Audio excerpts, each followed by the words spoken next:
Hello, ladies and gentlemen. Today's topic is government and non-government organizations' impact on international business and firms. The main trend of the 20th and the 21st century in the world is the development of international relations. After a devastating time in the 20th century and after the Great Depression in the 1930s, a lot of governments realized that they needed business coordination for sustainable economic development everywhere.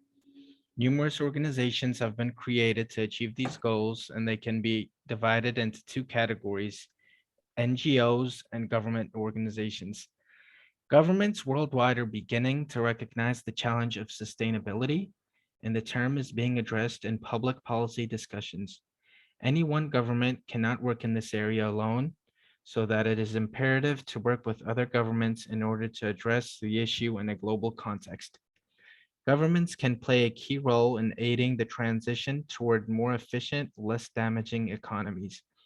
In most developed countries, like the United States and other Western countries, the government is the largest employer, the largest landowner, and the largest fleet owner.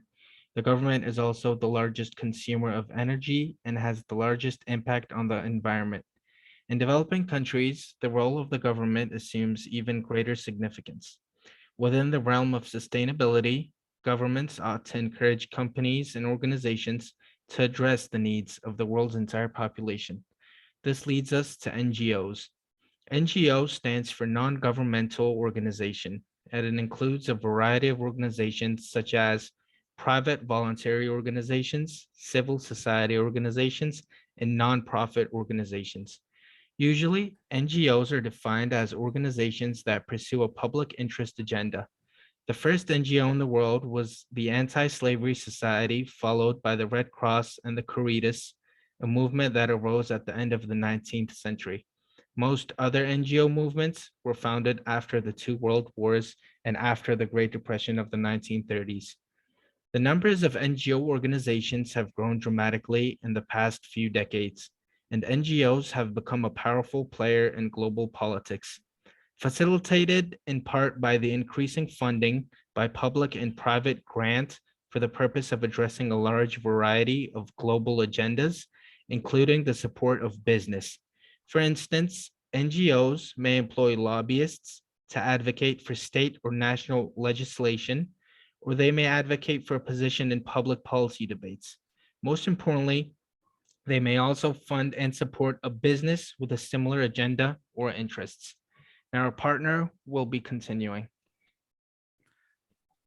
Okay, as we already mentioned, in the modern world, almost every state has government structures that are responsible for the development of international relations in the field of business and investment.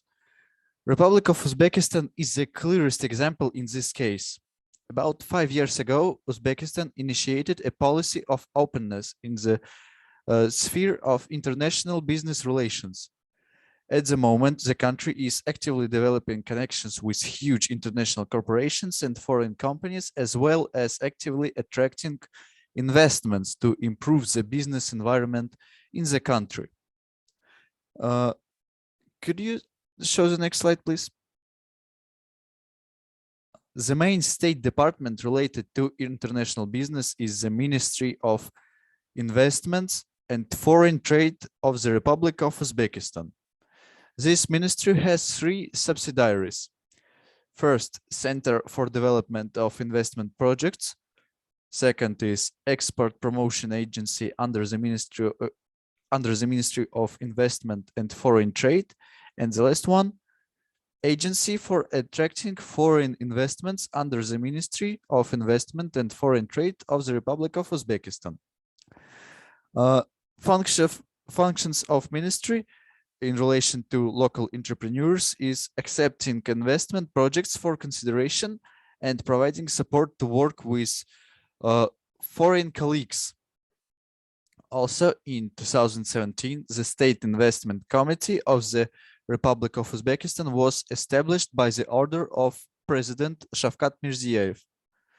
This organization performs the functions of financing investment projects from special budget financed by government itself.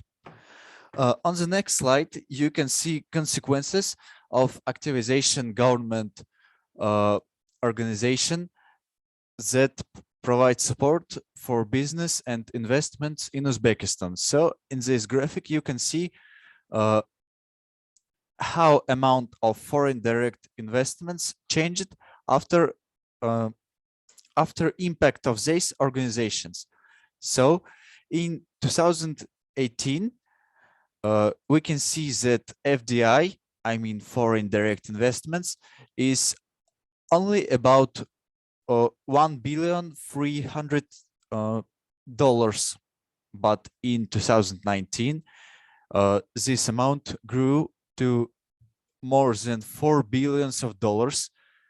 In 2020, we have 6.6 billion, and government estimates to achieve 7.5 billion of foreign direct investments in 2021 year. After this, Dilnoza will tell you about non-government organization and how they impact business environment in the world. So it is my turn to talk.